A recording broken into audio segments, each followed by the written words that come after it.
Komunikasi Penyiaran Islam kelas KPI 5D, mata kuliah statistik. Di sini saya dari kelompok 1 ingin mempresentasikan tentang menyajikan data tunggal dan kelompok dalam tabel distribusi frekuensi. Oke, yang pertama yang harus kita ketahui yaitu data tunggal. Di sini data tunggal yaitu data yang disajikan secara utuh dari hasil pengamatan atau pengumpulan data.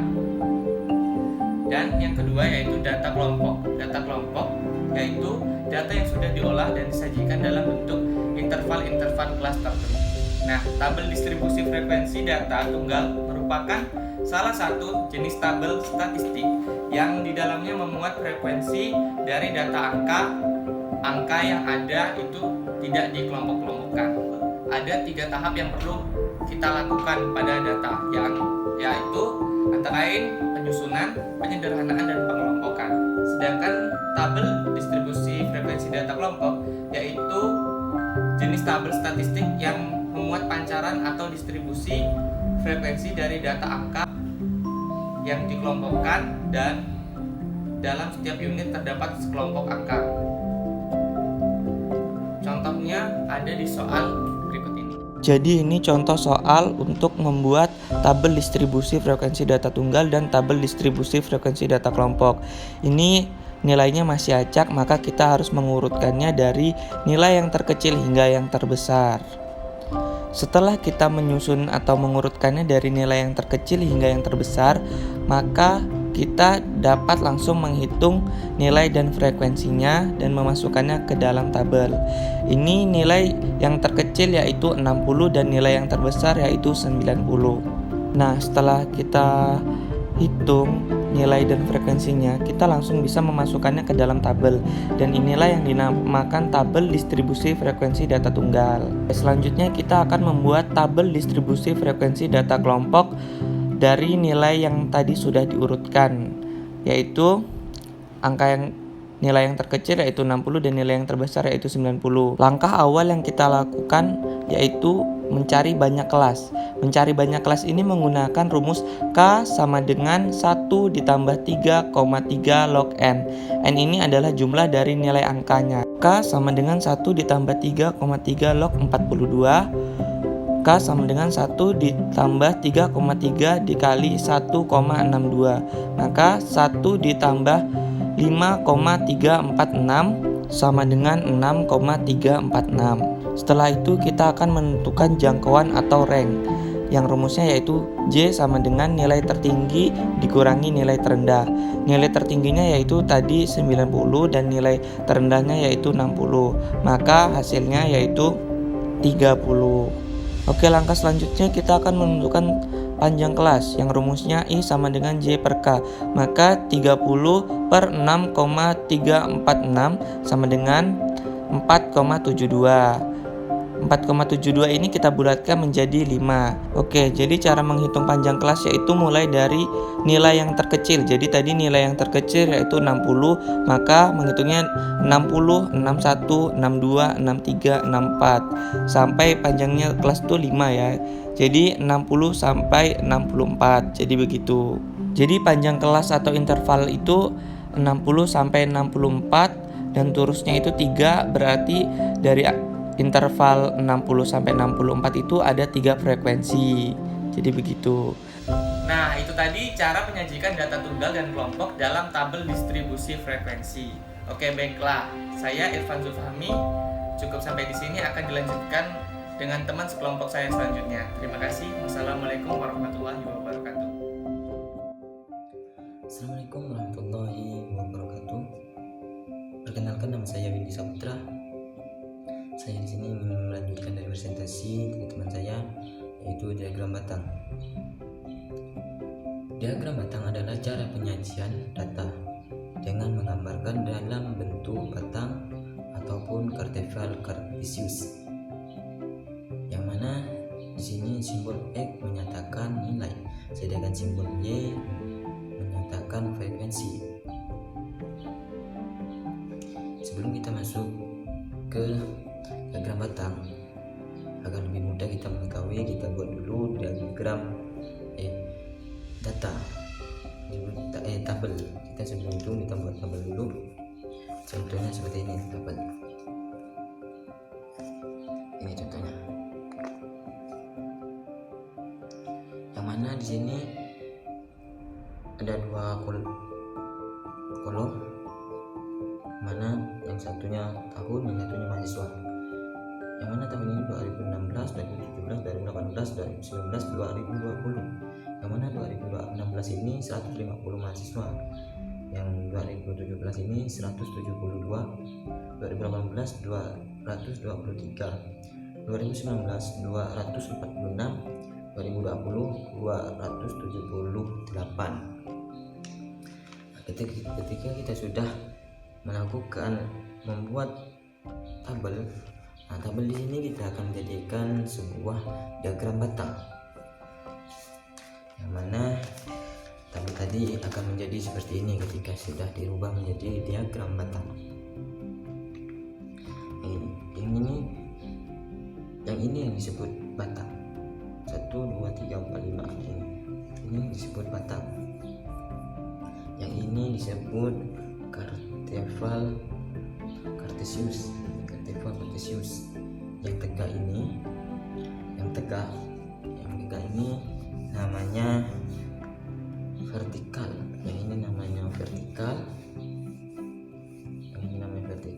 Yang ini namanya horizontal. Yang jadikan lantai ini atau yang datar ini namanya horizontal. Dari diagram ini bisa lihat semakin tinggi batangnya menunjukkan semakin banyak frekuensi dari nilai yang dimaksud. Nah, di sini ini ketika dia semakin tinggi, contohnya 2020 ini batangnya ini lebih tinggi dari yang lain, yaitu sangat tinggi. Nah, di sini kita dapat mengetahui bahwa frekuensinya itu di tahun 2020 itu sangat besar ataupun sangat tinggi karena kita lihat dari batangnya ini. Sedangkan 2016 ini frekuensinya kecil. Kenapa? Karena kita bisa mengetahui melalui batangnya ini. Ini pendek sekali batangnya. Itu kelebihannya. Sedangkan kekurangan diagram batang ini, kita tidak bisa mengetahui frekuensi. Beda dengan tabel. Sedangkan tabel ini kita dapat misalnya 2016 itu 156, yang 2020 278. Ketika kita menggunakan diagram batang seperti ini, diagram batang itu kelemahannya kita tidak dapat mengetahui frekuensi. Sini 2020 ini sangat tinggi batangnya, berarti frekuensinya besar. Cuman kita tidak mengetahui berapa kebesarannya yang 2020 itu. Ini 2016 ini nilai sangat kecil, tetapi kita tidak dapat mengetahui frekuensi di 2016 ini. Kita hanya mengetahui bahwa 2016 ini kecil, seperti itu.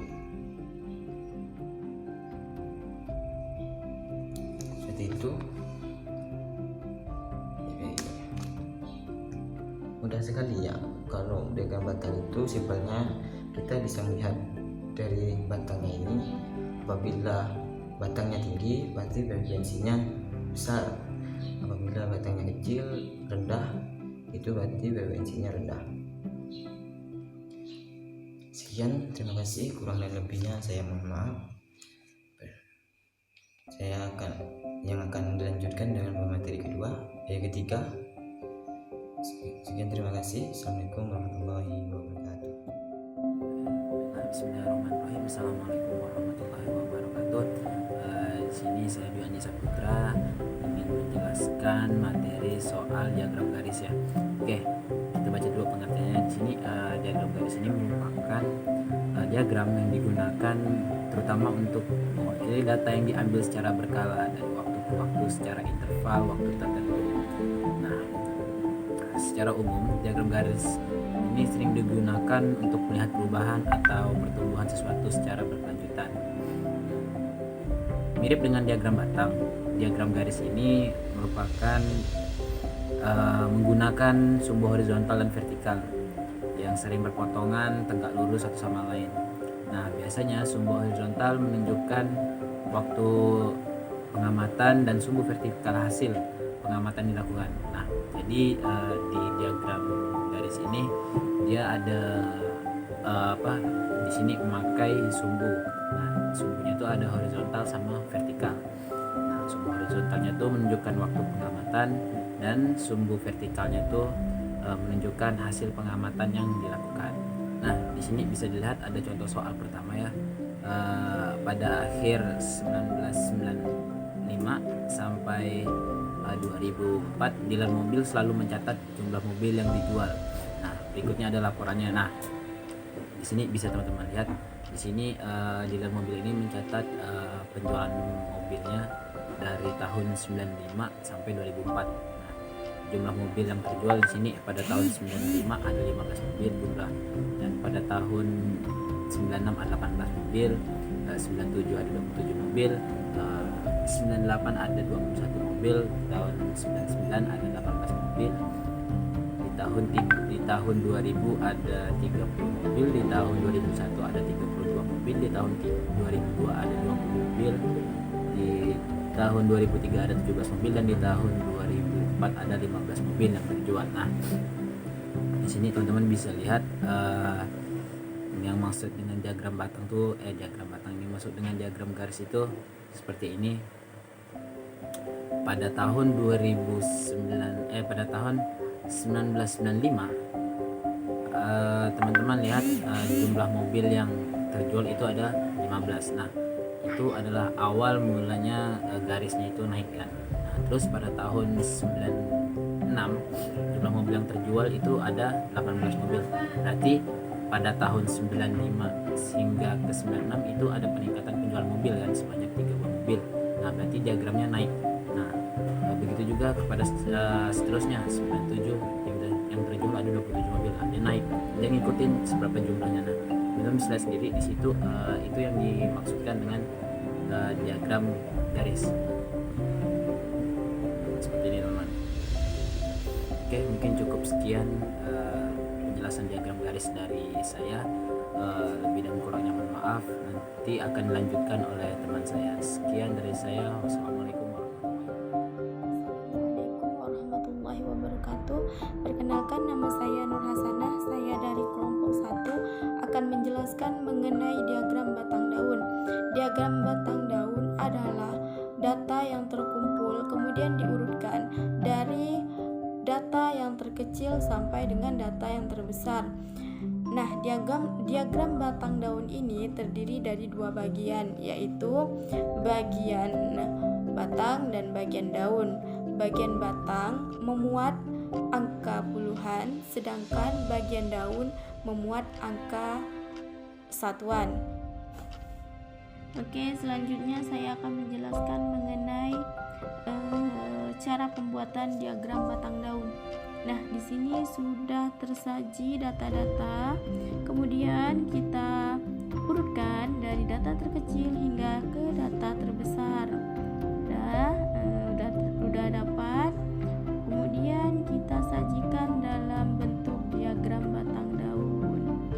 Nah, kenapa bisa menghasilkan seperti ini? Saya akan jelaskan.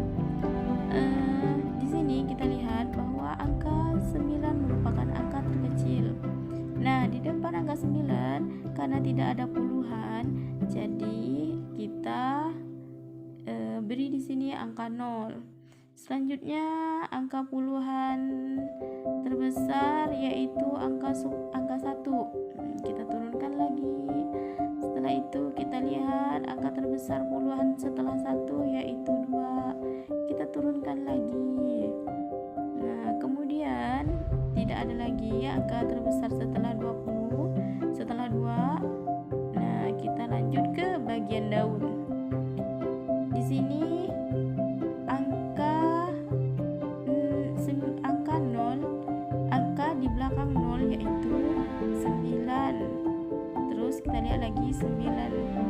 Tidak ada lagi, jadi kita turunkan 1, 2. Setelah itu angka di belakang 1 yaitu 2, 2, 2, 7. 2, 2, 2, 7. Nah, angka di belakang 2 yaitu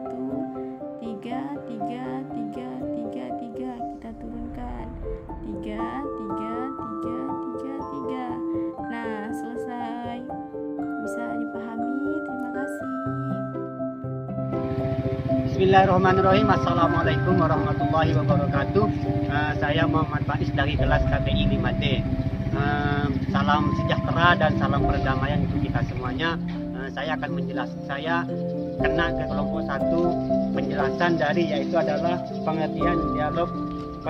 pengertian diagram lingkaran. Nah, di sini saya akan melanjutkan pemateri yang telah dijelaskan oleh materi kemarin. Saya akan melanjutkan sekarang. Yang pertama yaitu adalah rumus diagram lingkaran. Nah, di sini saya bacakan rumusnya terlebih dahulu. Yang pertama itu 211, ini rumus diagram normal berbentuk angka. Kode pertama ini harus berbentuk angka. Terus yang kedua rumusan diagram, ini dalam bentuk derajat. Terus selanjutnya yaitu 233. Rumusan ini diagram dalam persentase seperti 100%, 20% dan selanjutnya. Terus selanjutnya yaitu rumus teori perbandingan. Nah, selanjutnya yaitu adalah saya akan menjelaskan sedikit tentang pengertian diagram lingkaran, di mana diagram lingkaran ini adalah lingkaran merupakan diagram yang menunjukkan data atau hasil angka-angka dalam bentuk lingkaran. Contohnya seperti ini. Nah, kawan-kawan, contohnya seperti ini. Ini kan ada bulat, ada lambang bulat. Di mana di sini ada A, ada B, ada C dan ada D. Nah, di sini paling tertinggi itu ada di angka B, ada di huruf B. Yang paling besar itu ada di huruf D. Ini tergantung dari kawan-kawan melihat dari rumus ini. Oke. Mungkin hanya ini yang bisa saya sampaikan. Kurang dan lebihnya mohon maaf karena kemungkinan kesalahan datanya dari saya pribadi, kebenaran datanya dari Allah Subhanahu wa taala. Hadanallahu wa iyyakum ihdinas shiratal mustaqim. Assalamualaikum warahmatullahi wabarakatuh. Assalamualaikum warahmatullahi wabarakatuh. Kenalin, nama saya Apipa. Saya jurusan Komunikasi Penyiaran Islam. Nah, di sini saya akan menjelaskan apa itu histogram dan apa itu poligon. Histogram itu adalah diagram yang menyajikan tabel distribusi frekuensi dengan bentuk batang yang saling berhimpitan. Sumbu X menyatakan tepi kelas, sedangkan sumbu Y menyatakan frekuensi. Sebagai contoh, saya ambil dari tabel ini. Nah, di tabel tersebut terdapat tahunan wisudawan. Ada 2016, 2017, 2018, 2019, 2020. Kita ubah menjadi dari yang kelas bawah sampai ke kelas atas gitu. Nah, jadi dari saya ambil nih ada 2015 sampai 2016, 2016 sampai 2017 dan seterusnya. Terus tadi kan 2 kolom, kita tambah menjadi 3 kolom, yaitu tepi kelas, di mana yang tepi bawah dikurangi 0,5, tepi atas ditambah 0,5, sehingga menjadi 2014,5 sampai 2016,5 dan seterusnya. Dapat kita lihat di gambar histogram itu, kita titikkan bahwa yang vertikal itu adalah frekuensi dan horizontal itu adalah tepi kelas. Dan di situ kita gambar 2014,5 sampai 2016,5 dan seterusnya. Terus kita gambar dari 2014 sampai 2016 itu wisudawannya 154 dan seterusnya. Nah, yang kita gambar seperti diagram batang ini yang berhempitan itu dinamakan histogram. Selanjutnya poligon. Poligon ini adalah diagram garis yang menghubungkan setiap titik tengah dengan suatu histogram. Untuk membuatnya kita bisa memanfaatkan histogram tersebut yang tadi. Pertama, membuat titik tengah di bagian atas di setiap batang pada histogram. Kemudian hubungkan setiap titik tengah tersebut untuk menjadi garis. Nah, garis itu yang disebut dengan poligon. Oke, itu tadi sedikit penjelasan dari histogram dan poligon. Semoga bermanfaat. Terima kasih. Assalamualaikum warahmatullahi wabarakatuh.